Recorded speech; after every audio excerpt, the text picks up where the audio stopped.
Dans notre ski test des skis de touring pour la prochaine saison 2022-23, on va maintenant parler d'une marque qu'on ne peut certainement pas passer à côté.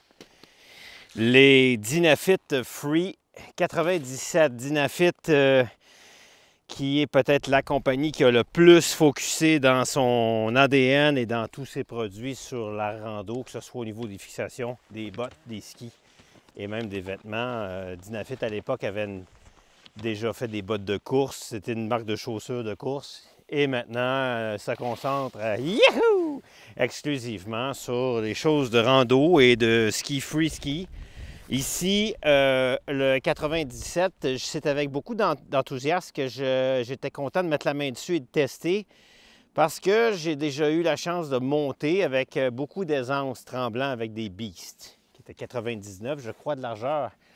Le Beast était très facile à monter et à la descente faisait plus ou moins mon affaire en tant que skieur alpin. Fait que là, j'attends de grandes choses de ce 97 Free.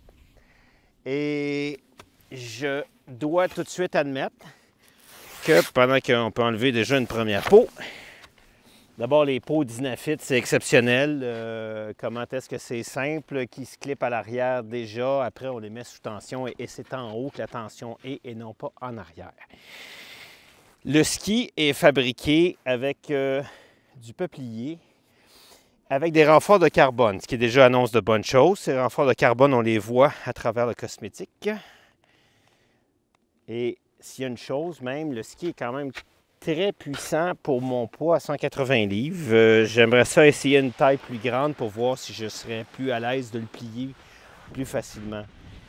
Il y a une des choses qui va vraiment vous étonner en skiant ce ski-là, parce que oui, à la montée, ce sont des skis de montée exceptionnels, avec une fixation Dynafit, ici une rotation 10. Rotation parce qu'à l'arrière, elle s'installe comme ça, et quand on la ramène en position ski, le frein se désengage. À l'avant, des pins tech, la technologie pin. En skiant, ce qui est vraiment surprenant, c'est comment le devant est léger. Il y a un allègement de la spatule qui est exceptionnel, elle est super mince. Et à la limite, au début, vous allez être surpris. Moi, je suis le premier à engager mon ski du devant puis de trouver que, à la limite, quand je vais tourner, disons, comme ça, ben je vais finir qu'il s'en va là. Tellement je ne suis pas habitué que la spatule soit légère comme ça. Alors, ce qu'on appelle en anglais le swing weight, ou l'inertie, d'être capable de partir de là et de partir le ski dans ce sens-là, la spatule étant super légère, donc on force moins comme ça. Moi, ça va me demander une certaine adaptation. Probablement qu'en le prenant une petite affaire plus longue et en reculant les fixations de 1 cm, je n'aurais pas du tout cette sensation-là. Fait que chaque skieur, sur certains skis, adapte leur type de ski, un peu comme un pilote de Formule 1, embarque dans une Ferrari, puis c'est pas du tout son style de pilotage, et ça prend des ajustements. OK? On a amélioré par rapport à l'ancien ski que j'avais essayé la taille du ski, ce qu'on appelle le side cut. Parce qu'on le sent bien travailler si on ne le pivote pas, puis on décide juste de le carver, qu'il va avoir une taille dans le ski qui nous permet de skier avec les meilleurs, de la même façon qu'on peut le faire avec les meilleurs skis modernes. Donc, juste à carver sur le dur, ça fonctionne. En particulier aussi parce qu'on a des pleins champs sur les côtés. Comme on fabrique des skis de Coupe du Monde. C'est-à-dire un côté de ski très rigide qui est capable de mettre de l'appui sur le corps, parce qu'il y a le corps, ensuite il y a le champ du ski, et c'est par là que se transfère l'énergie quand on est sur le corps. Fixation ultra légère, c'est un avantage exceptionnel quand on monte. C'est drôle parce qu'ils sont très fiers de dire que c'est handmade en Autriche. Alors qu'ils sont également très fiers de dire que les pots faites en Suisse. Ça, c'est quelque chose qui m'a tout le temps un peu surpris, que les Suisses se soient mis à faire des pots et une expertise au-delà des Autrichiens. Je ne sais pas pourquoi, mais il y a quelques compagnies de pots qui sont en Suisse. C'est très efficace quand on monte, ça monte, il n'y a rien qui monte comme ça.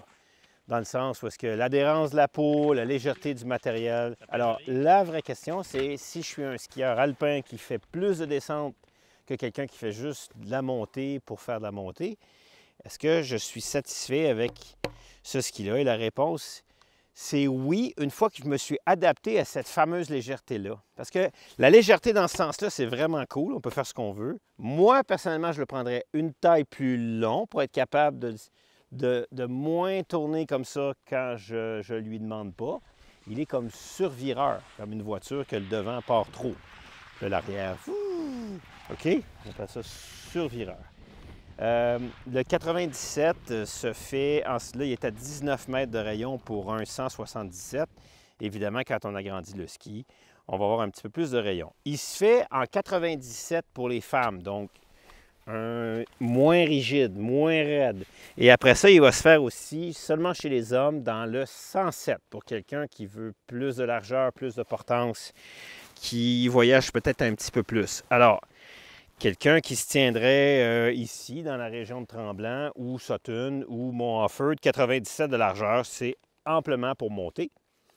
Quelqu'un qui irait plus dans les chic-chocs, d'après moi, irait au 107. Quelqu'un qui se tient à J-Peak, qui aime ça jouer dans le backcountry à J, qui s'en va en voyage dans l'ouest, définitivement, il va prendre plus large.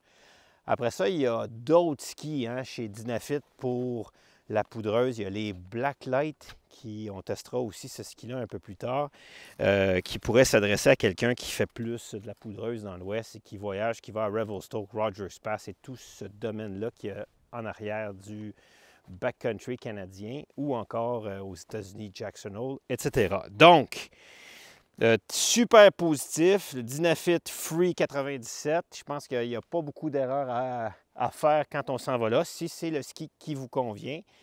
Alors, c'est ce que Dynafit vous offre l'année prochaine pour votre saison 22-23.